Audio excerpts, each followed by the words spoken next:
qu'on crapaud. Non, mi ton vague, là, mais pour m'caprer la misère.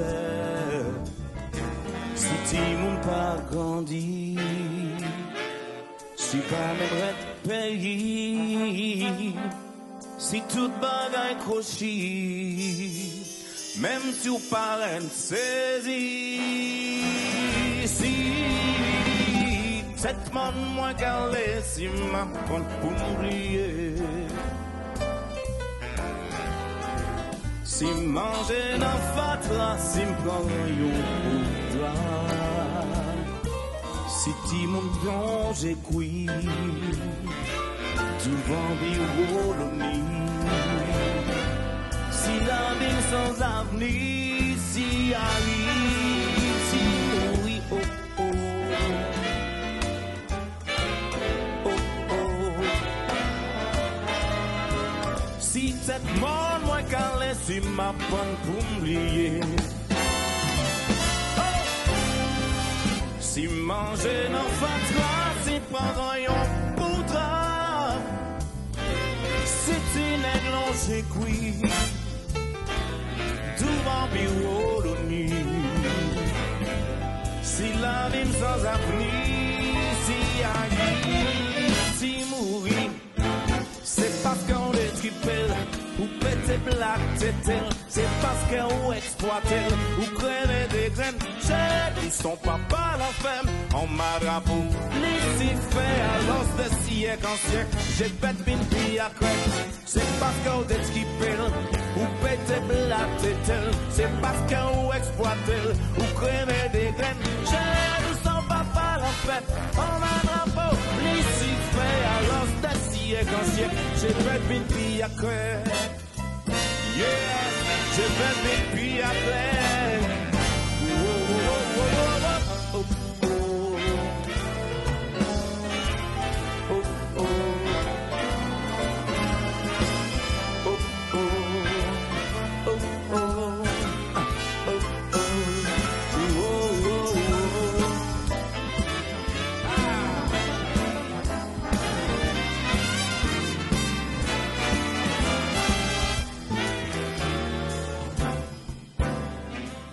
Mesdames, Messieurs, bonjour. Vous êtes sur la THM, la télévision haïtienne de Montréal, la télé à votre image. C'est important de le savoir. Nous sommes toujours avec vous tous les dimanches. Comment allez-vous chez vous? Eh bien, aujourd'hui, nous recevons pour vous Madame Rebecca Michael Daniel. Elle est une avocate, jeune avocate, il faut le dire, qui a, je pense, quelques 13 ans. Elle va vous en parler d'ailleurs, quelques 13 ans d'expérience. Alors, bonjour Rebecca. Bonjour France. Je me permets de dire Rebecca, le prénom d'abord. C'est bien correct. Est-ce que j'ai bien prononcé le nom, Michael Daniel? Effectivement, oui, ça a été bien prononcé. Comment sont les activités? Oh, ça va bien, les activités vont de bon train.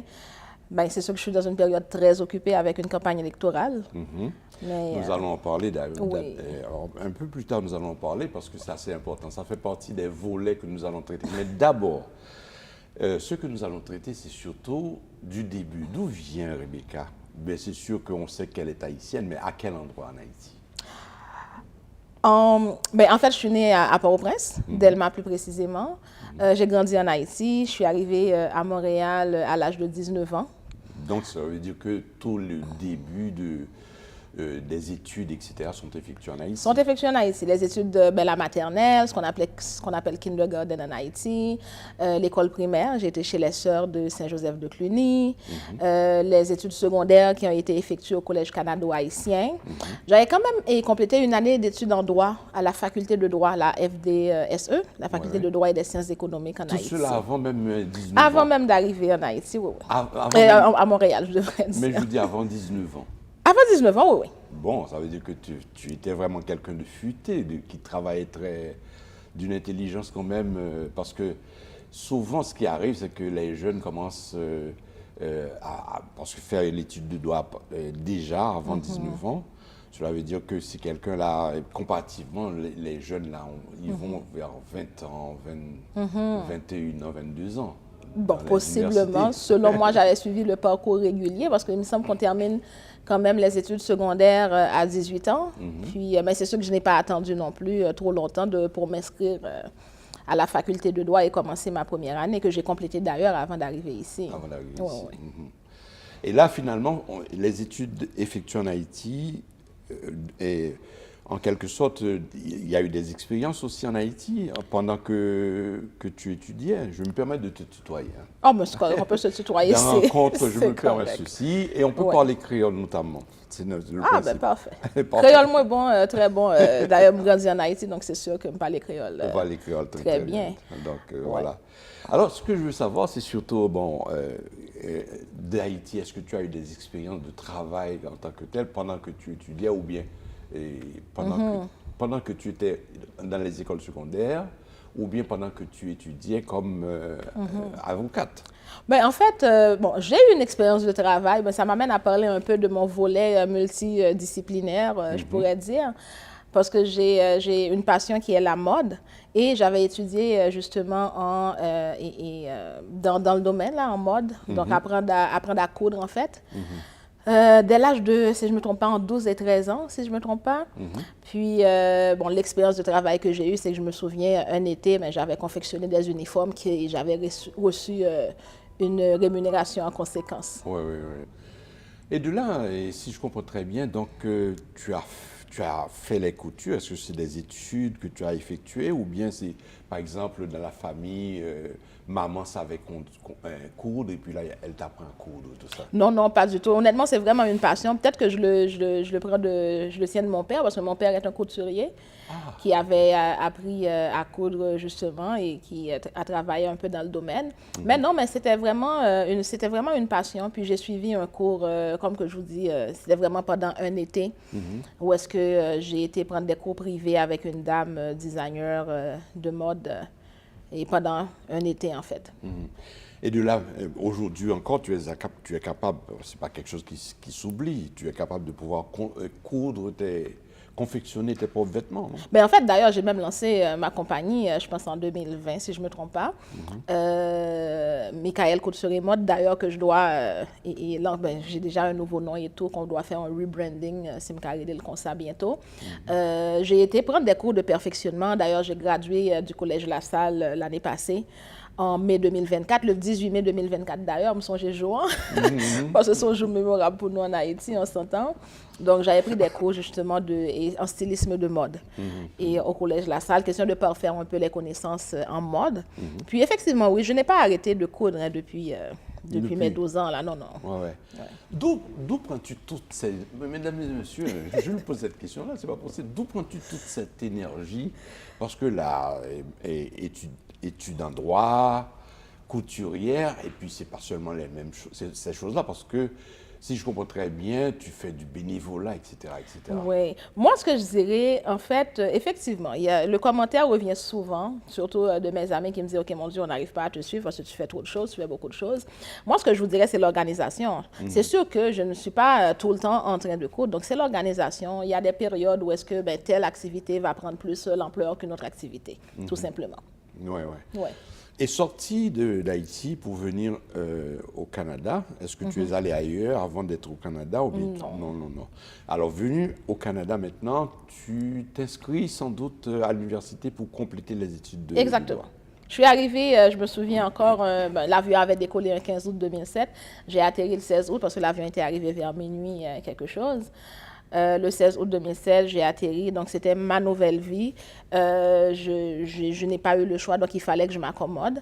Donc, c'est ça, j'ai même commencé à travailler, je m'en souviens encore, le 11 septembre 2007 dans un Jean Coutu comme caissière. Puis évidemment, c'est sûr que moi, le but, c'était toujours de continuer les études. Oui, je m'étais inscrite... Quand elle parle, mesdames et messieurs, de Jean Coutu, c'est une pharmacie. Une pharmacie, mais pas une pharmacie. Il y a beaucoup de succursales. Ben, j'ai commencé à la caisse, puis ce qu'il faut comprendre, dans une pharmacie Jean Coutu, il y a certaines pharmacies qui vont avoir ce qu'on appelle un comptoir postal. Donc, où est-ce que les gens pouvaient venir et envoyer leurs lettres. Donc, quelques temps après, je pense, je me souviens plus exactement du nombre de mois que j'ai passé à la caisse, j'ai été travailler à la poste, en fait, au comptoir postal de la pharmacie. Et pendant que tu travailles, tu fais les études. Oui. Ouais. Ça ne t'a pas empêché, en quelque sorte, en matière de stress, de te trouver physiquement, parce que étudier le droit, j'imagine que tu dois faire des recherches universitaires. Ben, les premières années, c'est sûr que c'est quand même moins intense, on s'entend, parce que là, on commence à apprendre à rentrer tranquillement dans le domaine. Mais non, ce n'est pas, ben, je ne dirais pas que ce n'était pas stressant. C'est sûr qu'il faut apprendre à gérer son temps pour pouvoir manœuvrer plusieurs activités comme ça. Donc, moi, j'ai fait le choix de travailler en même temps, mais cela ne m'a jamais empêché là, de continuer mes études, puis d'assister aux cours, de compléter mes travaux, etc. Ouais. Et ou respecter tout délai. Oui! On va pas demander comme c'est là Pour m'extensionner. Ouf! Là, on mène une période qui est vraiment loin, parce que je ne me pas rappeler, ça me fait dans la première année de droit versus deuxième année de droit. Peut-être que ça t'est arrivé, je ne pas songer vraiment. Mais l'essentiel, c'est que j'ai complété mon baccalauréat, je suis allée à l'école du barreau à Montréal, puis j'ai été assermentée en 2013. En 2013, Ouais. ouais. Et mesdames et messieurs, si je comprends très bien, parce qu'on s'est parlé dans les coulisses un peu, de savoir que finalement, autre que les barreaux, donc je pense qu'après, tu t'es mise à l'œuvre comme avocate. Immédiatement après, effectivement. Et si je comprends très bien, elle a son cabinet d'avocat Oui, j'ai ouvert le cabinet en mars 2013. en mars 2013. Ouais. C'est sûr que j'ai eu d'autres expériences de travail par la suite, là, mais j'ai ouvert le cabinet en mars 2013. Et de là, en matière de famille, tu as constitué une famille aussi? Mais oui, effectivement, ben, en fait, j'ai un enfant, une jeune fille, une petite fille là quand même, de presque 12 ans maintenant. Donc, comme que je dis, c'est mon bébé de pratique parce que j'ai commencé la pratique avec elle, enceinte, oui. Ouais. C'est le genre de parcours qu'on n'aurait pas souhaité, mais qui nous... Pourquoi pas? Parce que quand même, tu as atteint tes objectifs. En fait, moi, je peux te dire que de voir et d'entendre ce que tu fais, je suis vraiment fier de toi parce que n'oublie pas, hein, de mon âge, là, je respecte ça, de voir que tu vraiment excelles de cette façon-là. Hein? C'est-à-dire qu'on sont bagarreuses. Ben, on bagarreuse. Ou même gourmet. Ben, je ne sais pas si on peut le dire de même, mais c'est sûr que c'est une expérience que j'ai vécue parce que ce n'était pas prévu d'avoir un enfant aussitôt, surtout quand on vient d'être assermenté en janvier 2013, puis qu'on tombe enceinte en février 2013. Et il faut dire que, bon, j'ai été maman monoparentale peu de temps après. Jusqu'à dernièrement. Ouais, pour qui ça m'a dit ça, parce que, ou forte, au moment de pouvoir faire toute bagaille ça, aujourd'hui, moi, quand même, moi, pour occuper d'un enfant, ça demande beaucoup de sacrifices. C'est sûr, ça demande beaucoup de sacrifices. Puis, je pense que lorsqu'on est devant le fait accompli, puis lorsqu'on a un objectif, nous faisons ça pour nous faire, puis nous avancer. Yeah. Ouais. Et de là, maintenant, on peut tomber, parce que ça, c'est encore beaucoup plus important, parce qu'on est vraiment sur le fait maintenant, c'est qu'on voit les pancartes à travers les rues, à Pierrefonds, dans le secteur où tu habites, et de voir que finalement, tu as posé ta candidature comme... Pour être la mairesse de l'arrondissement où j'habite, de Pierrefonds-Roxborough. C'est du travail. C'est du travail, effectivement. Je dirais, il faut vraiment... c'est du travail. C'est son gros défi mal levé, effectivement. Je t'en félicite parce que de pouvoir en fait, ce défi, c'est son grand diffi que lié. Comment on pourrait le faire avec tout ça? C'est sûr qu'il y a des choses qui vont prendre le bord. Par exemple, la pratique du droit. Écoute, j'ai quand même eu 13 ans, bientôt 13 ans, là, en janvier 2026. Ça va faire 13 ans que j'ai pratiqué, puis que je pratique, en fait. Et c'est sûr que je me fais un pile bagaille pendant 13 ans, ça y est, là. Donc, moi, je dirais que ça va être une nouvelle expérience, tout simplement, qui rentre un peu en cohérence avec le genre de monde moyen qui aime ça aider les gens. Donc, d'ailleurs, c'est pour ça que je me suis lancée aussi en politique maintenant. Donc, c'est sûr que le droit, je n'irai pas au tribunal comme que je le faisais avant, là. Parce que lorsqu'on est mairesse d'une ville, donc, c'est un travail à temps plein. À temps plein. On s'entend. Donc, ça sera une nouvelle expérience. Ça a une attention parce qu'on dit qu'on est des mondes. Il faut nous tourner sur ça. OK. On connaît exactement qui ça a fait comme tel. Parce que c'est important. De voir que finalement, toutes les activités que tu fais et que tu arrives à faire du bénévolat. Il faut retourner sur les. Donc, on met le bénévolat. Oui. Mais d'abord, on a parlé de ça parce que c'est le plus important encore. On est comme mairesse. Qui projet? Bon, c'est sûr qu'on a plusieurs projets, prendre soin des gens et mettre en place des activités. D'ailleurs, j'en parle dans notre pamphlet qu'on distribue aux citoyens. Avec mon équipe, il faut mentionner que je ne suis pas toute seule là. Donc, j'ai une équipe constituée de 4 autres personnes. En fait, Pierrefonds-Roxboro est divisé en 2 districts et dans chacun des districts, j'ai un conseiller d'arrondissement et un conseiller de ville. Donc, par exemple, il y a Bois-de-Liesse et Cap-Saint-Jacques. Mais dans Bois-de-Liesse, j'ai mon conseiller de ville qui est candidat, Madjou Diallo, et mon conseiller d'arrondissement qui est Joseph-Henri Coder. Et dans Cap-Saint-Jacques, ma conseillère de ville, Fadima Touré, et mon conseiller d'arrondissement qui est lui, Philippe Coder. Donc, je suis entourée d'une équipe. Est-ce que c'est une belle équipe, c'est-à-dire qu'ils sont capables de pouvoir se lier avec la mairesse? Oui. Ça fonctionne bien, ça va super bien, ouais. OK. Ça va super bien, j'aime mon équipe d'ailleurs, on fait un bon travail, puis on fait un bon travail de terrain, rencontrer les gens, donc ça se passe bien. Et je vais parler pour moi, comme par exemple quelqu'un qui habite le secteur de Pierrefonds. Quand je regarde la ville, je voudrais que la ville soit vraiment belle, qu'il y ait des activités. Je reproche d'ailleurs l'administration ancienne de voir que finalement, en matière culturelle, parce que normalement je suis quelqu'un, je regarde, pas sans jalousie, mais je regarde ce qui se fait à Montréal-Nord, les politiciens à Saint-Michel aussi, ils font des activités pour les auteurs, les écrivains, on les honore, etc. Tandis qu'à Pierrefonds, je n'ai jamais rien entendu. Alors que je suis un auteur, je suis un écrivain, sans jalousie, je me suis dit, bien, et comme nouvelle mairesse, qu'est-ce que tu comptes faire pour Pierrefonds? C'est sûr que j'ai plusieurs projets. Donc, j'allais parler des 5 principales priorités qu'on a. Et il faut comprendre qu'il y en a d'autres priorités. Ce ne sont pas les seules. Dont, par exemple, protéger les espaces verts. Donc, nous, vraiment sensibiliser les citoyens pour les enjeux, les rendre un peu plus éco-responsables. On a des projets pour les parcs, une priorité pour les parcs, s'assurer que les espaces verts soient maintenus, soient entretenus. On a aussi une priorité en lien avec les personnes aînées.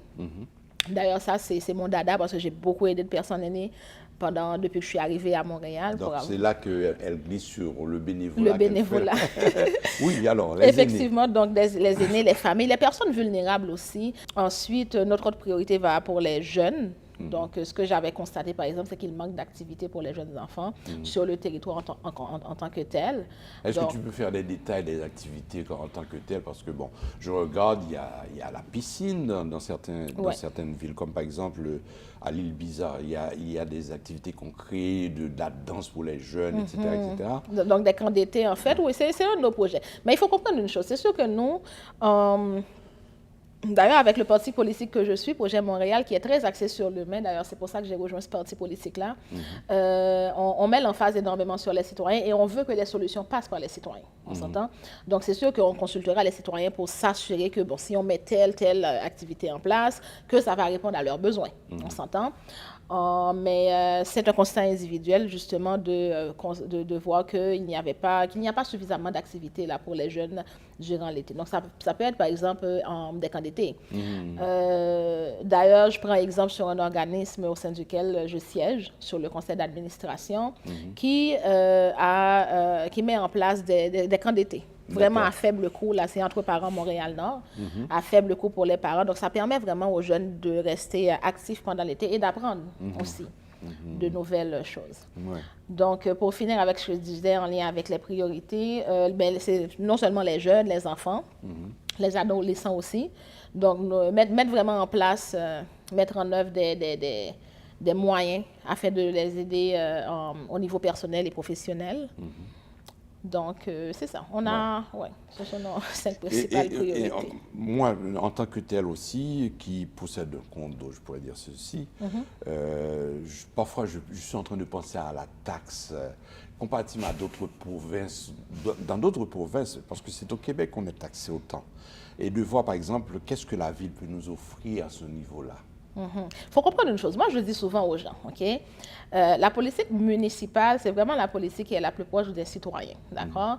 D'ailleurs, on va vraiment à la rencontre des citoyens, on les rencontre, et contrairement aux autres paliers du gouvernement. Ouais, ouais. Ouais. Nous allons, songe à ce que tu dis, parce que Oui. nous allons faire une pause pour nous étancher notre soif. D'accord. Nous allons revenir, songe à cela, parce que c'est une question importante pour moi Parfait. de savoir exactement, parce que quand on regarde les taxes que nous payons, taxes scolaires, taxes ci, taxes ça, etc., on se dit, waouh, c'est beaucoup. C'est sûr qu'on peut voir les résultats, mais on se dit, ben, finalement, on en tire beaucoup de nos poches. Je comprends. Donc, à tout à l'heure. À tantôt. Mesdames et messieurs, nous recevons pour vous Madame Rebecca, Maître Rebecca Michael Daniel. À tout à l'heure. Si je dis prends bateau pour n'ayez comprendre dans mi-temps vague mais pour m'cabrer la misère si ti moun pas grandi si pas même repayé si tout bagay couché même si ou pas j'en saisi si tête mon moins calé si ma prendre pour m'oublier si manger dans fatra si prend yon boulga si ti nèg longe couille devant bureau l'autre si la vie sans avenir, si Haïti mourit, oh, oh, oh, oh, oh,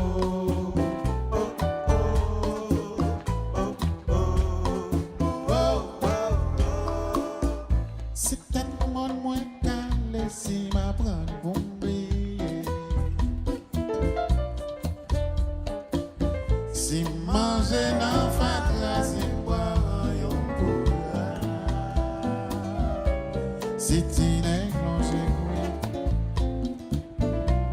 devant bureau l'autre. Si la vie sans avenir, si Haïti mourit, c'est parce qu'on est là, pour péter la tête là, c'est parce qu'on exploite elle, ou crever les graines, son papa l'enfer, on m'a la police, il fait à l'os des siècles en siècles, je vais te filer à tête, c'est parce qu'on est là, pour péter la tête, c'est parce qu'on exploite elle, ou crever les graines, son papa l'enfer, on m'a la police, il fait à l'os des siècles en siècles, je vais te filer à tête. Je vais deviner pire.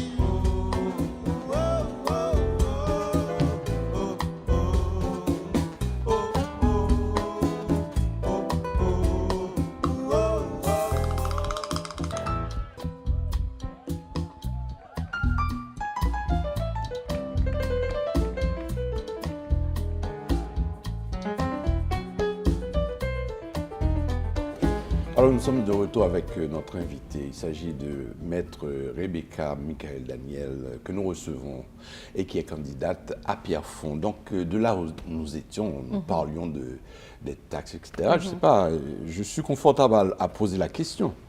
Comment tu te sens dans tout cela? Par exemple, comme question que je pose, c'est sûr que ce n'est pas encore ton administration, C'est mais ça. je suis obligé de poser cette question. Ben, écoutez, c'est sûrement ce que je peux vous dire, c'est que mon administration, en fait, on va mettre tout en place pour s'assurer de prendre les bonnes décisions, on s'entend. Donc, les taxes, ça fait partie de l'administration et municipale. Donc, on va prendre le temps d'analyser, voir quelles sont les meilleures décisions à prendre. L'essentiel, c'est les meilleures décisions pour les citoyens. D'accord, d'accord. Ouais. L'autre chose que je regarde, c'est sûr que la ville est très bien maintenue, la ville de Pierrefonds, mesdames et messieurs. Pierrefonds, Montréal, Québec. Pierrefonds-Roxboro. Moi, je me situe au Pierrefonds-Roxboro. Mais ce que je trouve que, par exemple, en matière comme je pourrais dire, les décisions de signalisation, je regarde tout près de mon appartement, là où je me trouve. On a posé un truc d'onglet pour empêcher que les voitures stationnent. On se dit que mais si j'ai un invité qui veut venir, qui ne veut pas stationner ailleurs, et pour moi, c'est-à-dire que je pose la question, c'est pas banal de voir exactement que, tiens, la ville a tendance à prendre, à zoner par signalisation certains endroits, et que finalement, les automobilistes, quand ils arrivent là, ils sont incapables de pouvoir stationner. Est-ce que, par exemple, ton administration pourra faire quelque chose? Parce que je peux dire que, en dehors de ton administration, j'ai contacté la ville pour dire que, mais non, et cet endroit-là, c'est sûr que lorsqu'on fait le nettoyage de la neige, tout ça, donc ça ne dérange en rien. Donc est-ce qu'on ne peut pas laisser l'espace? Parce qu'on a mis 15 minutes seulement pour que les gens stationnent là-dedans. Alors, c'est ça. Je me pose la question. Ben, il faut comprendre. C'est sûr que c'est du cas par cas, là, la question de signalisation. C'est du cas par cas, tout comme j'entends quand je fais des porte-à-porte et que je rencontre les citoyens, il y en a qui se plaignent, par exemple, pour la vitesse dans les rues. Okay? Donc, à ce moment-là, la ville va analyser est-ce qu'il faut mettre des dodanes, combien il faut en mettre, etc. Okay? Donc, c'est la même chose un peu pour la question. Dans notre quartier, il y en a, si tu veux voir. Ben, c'est pour ça que c'est important. Je pense que tu as fait la bonne chose en allant en communiquant avec la ville pour leur faire part de ta préoccupation. Moi, c'est ce qu'un citoyen doit faire. Puis c'est ce que j'invite les citoyens à faire exactement. Et ben, si je suis élu, puis sur mon administration, il faut communiquer avec la ville. Ouais. Et par certains secteurs aussi, je regarde la luminosité. Oui. C'est comme par exemple, il y a des endroits où il fait noir au cours de la soirée. Donc je me suis dit, est-ce que ton administration pourra faire quelque chose? C'est sûr que c'est un des éléments justement qui est important pour nous, puis qui revient aussi lorsqu'on fait les porte-à-porte. Donc c'est un élément sur lequel on va se pencher, que mon administration va se pencher là-dessus après les élections, dans la mesure qu'on soit élu. Ouais. Alors, Maître Daniel, oui. Il y a quelque chose qui a été intéressant, tu parlais de ça, et puis je t'ai coupé la parole pour y venir, mais je trouve, à lire le pamphlet que tu as, je trouve que c'est très intéressant ce que tu offres comme tel. Est-ce que tu peux en parler un petit peu en détail? Parce que tu étais là-dedans, et puis je t'ai coupé la parole. Oh, mais c'est les 5, mais je les avais présentées, je pense, en fait, tantôt. Ce sont les 5 priorités de notre équipe pour la ville de Pierrefonds-Roxbourg. Comme que je disais, un enjeu sur la mobilité, la luminosité, justement, fait partie, et un enjeu pour les jeunes et les aider, donc développer des outils pour les accompagner tant au niveau professionnel que personnel, les personnes âgées, donc vraiment les soutenir, les accompagner, mettre en œuvre des services qui répondent à leurs besoins, l'environnement, donc et sensibiliser les gens en fait à des pratiques plus éco-responsables, les parcs, nous assurer de l'entretien, de la maintenance et tout dans les parcs, voyez-vous. Donc c'est ça, sur le pamphlet, il y a nos 5 principales priorités, comme que je dis, parce que ce ne sont pas les seules. Une question que je vais poser concernant les rues, que je vois qu'on est en train de faire des réflexions, des trucs comme ça. Est-ce que c'est la ville qui s'en occupe ou bien c'est le gouvernement fédéral ou provincial? Parce que ça ne m'est pas venu à l'idée de comprendre.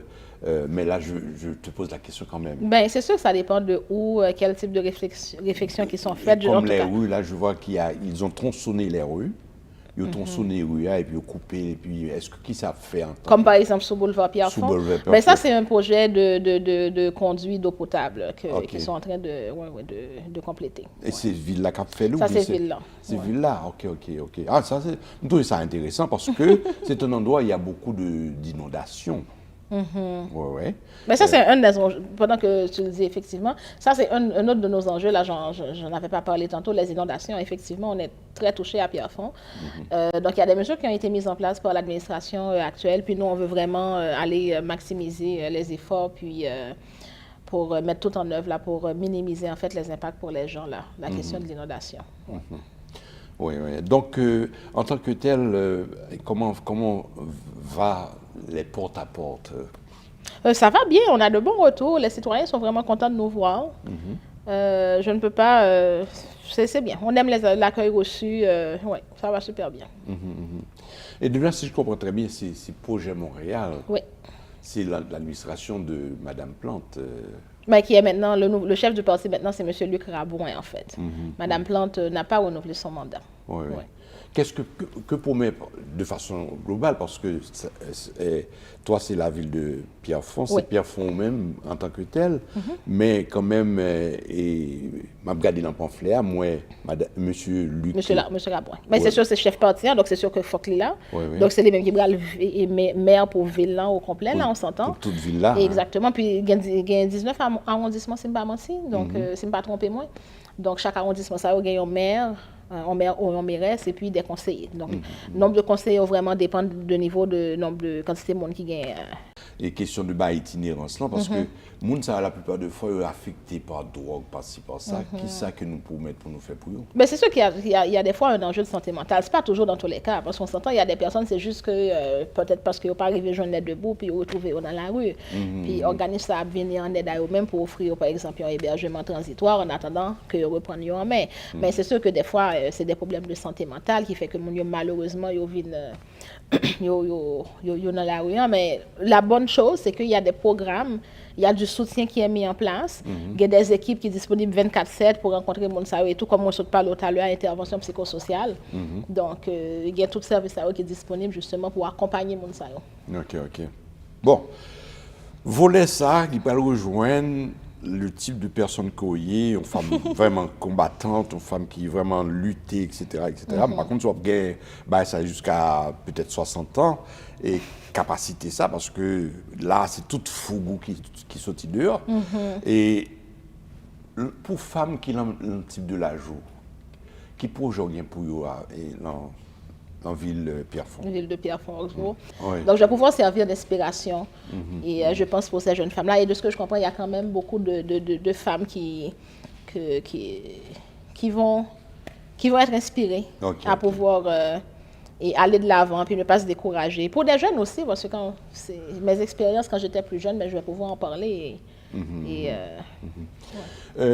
J'aimerais savoir si, par exemple, les municipalités s'occupent aussi, par exemple, parce qu'on va parler de bail culturel, donc ça veut dire que ça entre dans les comptes pour les jeunes. Oui, ça c'est dans la loi, c'est dans les compétences municipales aussi, les loisirs, la culture. Loisirs, culture.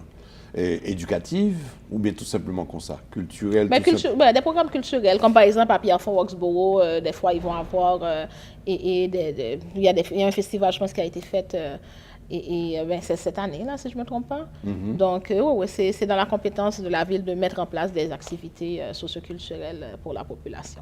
Ok. Ouais. Oui. Ah, mais on a un paquet qui a dit ça là.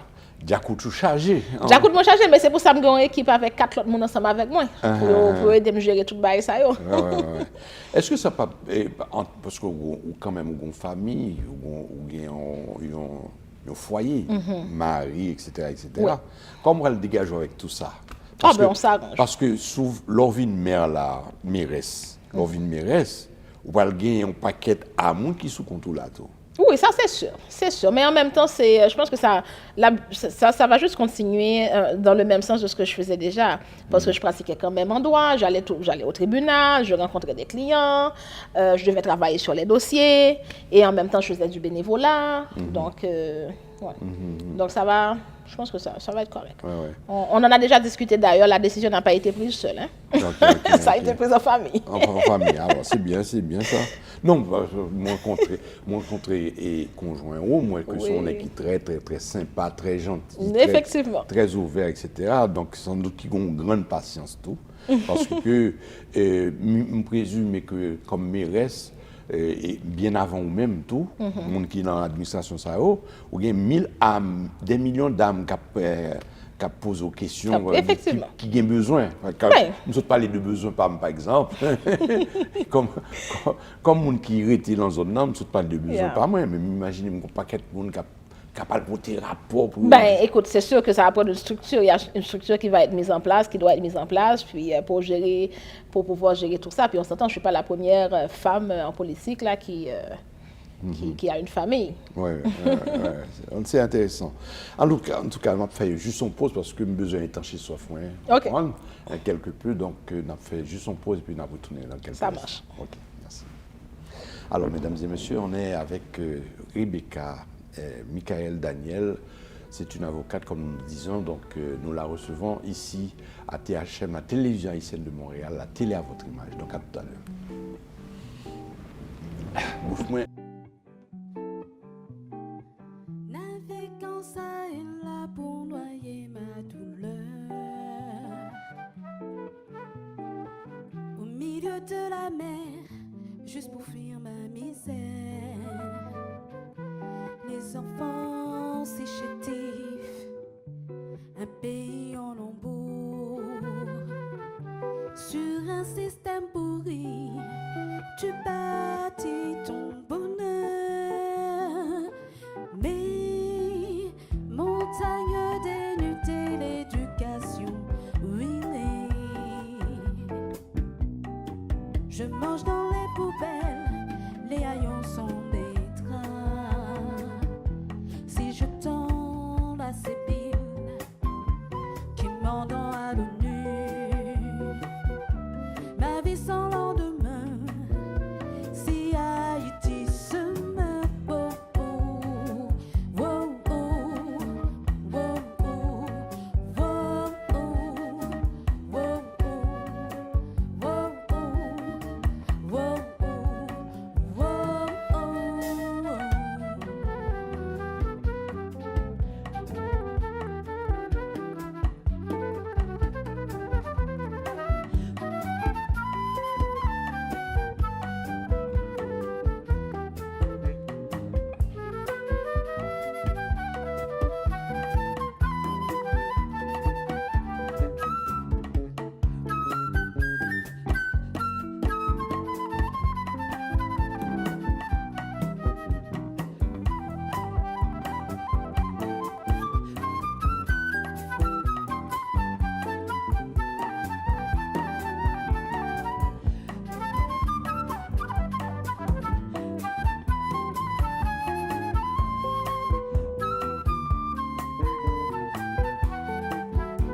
mes montagnes dénudées, l'éducation ruinée. Je mange dans les poubelles, les haillons sont mes draps. Si je tends la sébile qui m'entend à l'ONU, ma vie sans lendemain. Si Haïti se meurt, oui, tu l'as étripé, tu lui as vidé son sein, tu l'as trop exploité, tu lui as crevé les yeux. Tu viens du fond de l'enfer, des tréfonds de Lucifer. Alors de siècle en siècle, tu deviens avare. Oui, tu l'as étripé, tu lui as trop exploité, tu lui as vidé ses seins, tu lui as crevé ses yeux. Les fous d'enfants d'enfer, de tréfonds de Lucifer.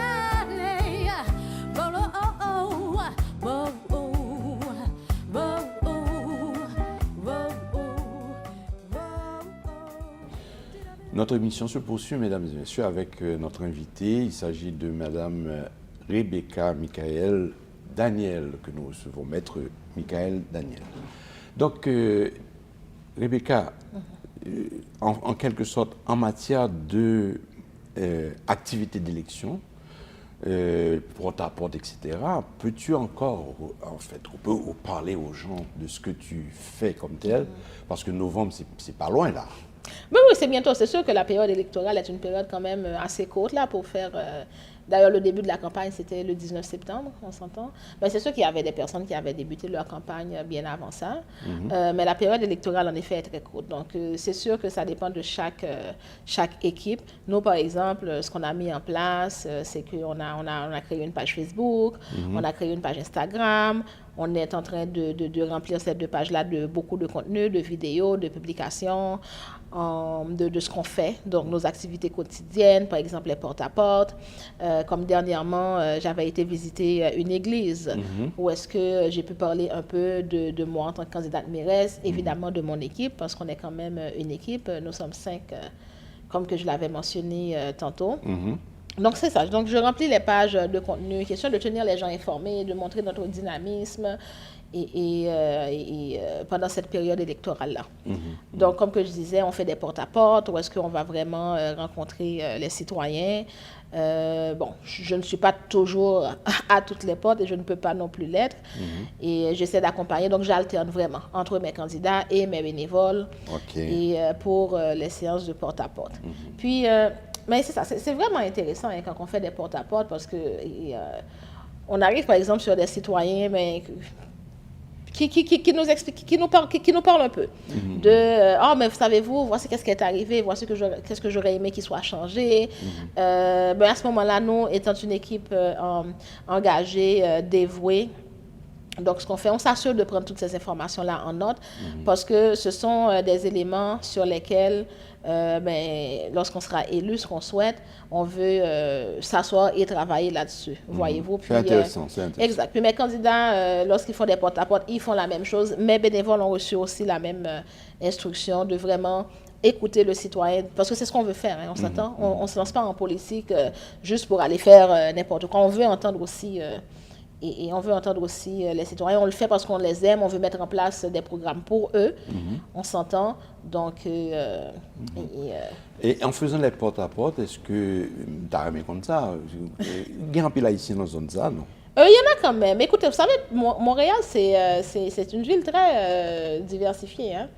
Il y a plusieurs ethnies. À Pierrefonds-Roxboro, effectivement, il y a un peu d'Haïtiens, il y a un peu d'autres nations tout. Il y a un peu d'autres nations. Puis, je trouve que Pierrefonds-Roxboro représente vraiment la communauté montréalaise. Parce qu'il y a vraiment différents types de monde, des petits mondes, des jeunes, des personnes aînées. C'est très diversifié. C'est un côté qui est en pile, en fait, anglophone, toi, hein, non? En fait, c'est pas mal le seul arrondissement bilingue, si je ne me trompe pas.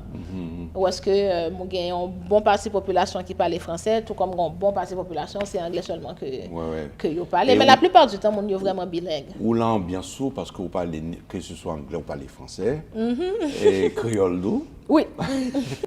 Et puis, la disponibilité de la mairesse, comment ça va être quand la mairesse est élue? Donc, écoute, la mairesse va être disponible pour les citoyens, disponible pour les gens. Et on s'entend, il est prête à entendre, être aussi très sur le terrain. Donc, aller dans l'activité ensemble avec mon yo et surtout personnes aînées que vraiment t'ai fait un peu de bénévolat ensemble avec eux. Et donc, assurer que me rencontrer, que me présente pour eux, que je senti présence moins. Surtout aussi auprès des jeunes enfants. Comme dernièrement, j'ai publié une vidéo sur page, me côté que je parlé avec un jeune Simone. Sur les vidéos sur page Instagram, en fait. Côté que il t'a posé moi des questions. Je me dis, mais qui ça on mairesse fait exactement? Je trouvais ça intéressant. Puis Sarah m'a dit qu'on s'entend que... disponibilité, c'est vraiment pour tout le monde. Donc, petit monde, jeunes, personnes aînées, toutes les communautés, de toute manière, m'assurer de me rencontrer toutes. Puis, m'apprendre un pile bagaille dans différentes rencontres que je fais dans porte-à-porte. Parce que je me rencontre en diversité ethnoculturelle, en fait, à Pierrefonds-Roxboro. Donc, puis ça permet de moi d'apprendre tout sur culture. D'accord. Et si on, par exemple, a besoin absolument que pour recevoir visite ou comme mairesse, est-ce qu'on est capable de bien de temps pour lui? C'est sûr, il y a une disponibilité pour ça. Donc, c'est travail, c'est job, moi, en tant que future mairesse. Donc, pour me disponible, pour me rencontrer, le parler ensemble avec lui.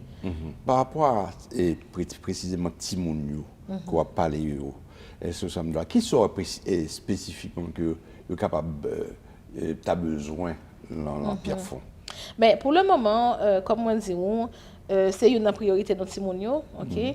Et ça que moi, pour le moment, qu'il y a besoin en pile, c'est vraiment l'activité, surtout pendant l'été. Pendant l'été, parce qu'il y a un pile parents que je connais qui sont obligés d'aller en dehors de Pierrefonds-Roxboro pour assurer que Timonio ait des activités. Pour faire, et pendant l'été, on a parlé de Simone qui est plus en âge d'école, pas Simone qui est dans une garderie, par exemple. Parce que garderie Montréal, j'en fonctionner, c'est à l'année longue, on s'entend, pour Simone qui est petit. Donc vraiment, Simone en âge scolaire. Donc, assurez-nous qu'après année l'école là, mais qu'il y ait des activités disponibles pour eux qui permettent l'épanouissement, le développement socialement, culturellement parlant, et des ateliers, des affaires du genre. Ok. Oui. Nous répétons un petit peu, mais ce n'est pas grave, hein, c'est parce que c'est important pour nous connaître. Effectivement, ouais. Même ça vient dans la tête. Par exemple, on va parler d'activités en été et en hiver. Oui. Est-ce que, parce que je ne connais pas, municipalité, est-ce que c'est occupé de ça ou bien c'est le gouvernement fédéral ou provincial qui est occupé de activités sportives d'hiver? Mais la municipalité est occupée de ça tout. Et ça rappelait moi, en fait, un citoyen qui était parlé moins de justement disponibilité de terrain, par exemple, pour jouer, pour l'équipe à jouer et soccer pendant l'hiver, que c'est en difficulté. Mais en tout cas, c'est une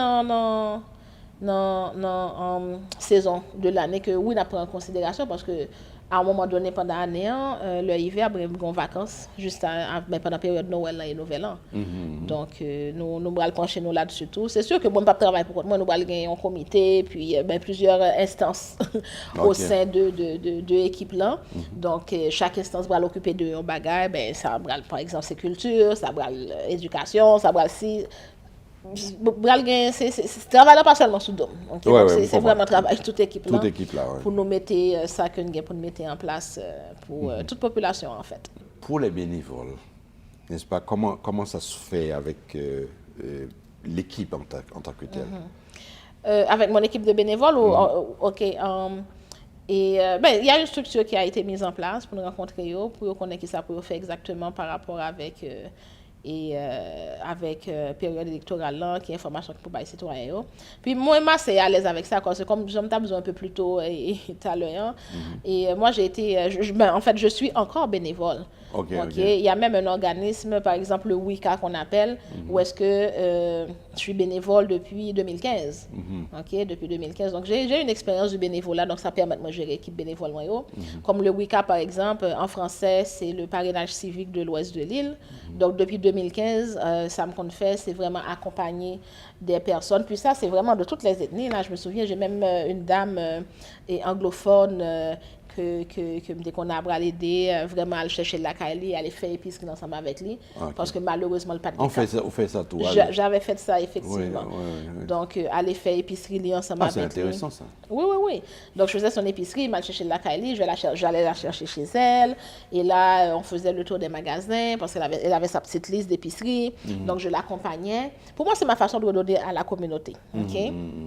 Donc, c'est ça. Puis après, je retourne avec elle chez elle et je l'aide même à arranger son épicerie et après, je repars chez moi. Il y a même d'autres personnes qui n'avaient malheureusement pas les moyens d'aller s'acheter de l'épicerie dans un magasin. Donc, ce que je faisais, c'est qu'il y a un organisme communautaire, un organisme en fait qui donnait de la nourriture, ça s'appelait On Walk. Donc, j'y allais chercher son panier, je lui apportais parce qu'elle ne pouvait pas se déplacer non plus, cette personne-là. Donc, ça, c'est de mémoire, là, parce que j'en ai aidé quand même plusieurs. Donc, je lui apportais son épicerie chez elle.